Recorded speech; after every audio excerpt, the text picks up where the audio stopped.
નમસ્કાર, India news ગુજરાતમાં આપનું સ્વાગત છે અને હું છું આપણી સાથે કિશન તિવારી। સમાચારોની શરૂઆત કરીએ આપણે સૌથી પહેલા મહત્વના સમાચારથી વાત કરીએ આપણે નવસારીની। તો નવસારી શહેર નજીક આવેલા દાંતેજ તળાવ વિસ્તારમાં જમીન વિવાદને લઈને એક મોડી રાત્રે ગઈકાલે ફાયરિંગની ગંભીર ઘટના સામે આવી છે।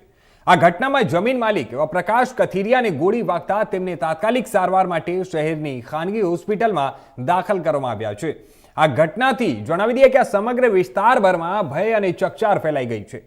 प्राप्त माहिती मुजब रात्रे लगभग 12 वाग्याना अरसामां प्रकाश कथिरिया दांतेज तळाव पासे हाजर हता अने त्यारे बे अजाण्या शख्सोए तेमना पर अचानक ज गोळीबार कर्यो हतो।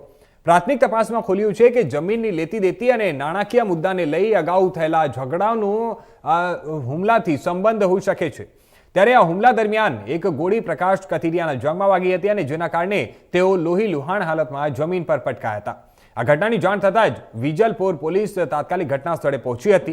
પોલીસે આસપાસના વિસ્તારને કોર્ડન કરીને તપાસ શરૂ કરી છે અને તેમજ સીસીટીવી ફૂટેજ, ટેકનિકલ પુરાવા અને સ્થાનિકોની પૂછપરછ હાથ ધરાઈ છે। પોલીસનું કહેવું છે કે હુમલાખોરોને ઝડપી પકડવા માટે વિશેષ ટીમો બનાવવામાં આવી છે અને તે પ્રકારે કાર્યવાહી તેજ કરવામાં આવી છે। આ ઘટનાને લઈને જમીન વિવાદમાં હિંસા વધતી જતી હોવાની ગંભીર ચિંતા પણ વ્યક્ત થઈ રહી છે।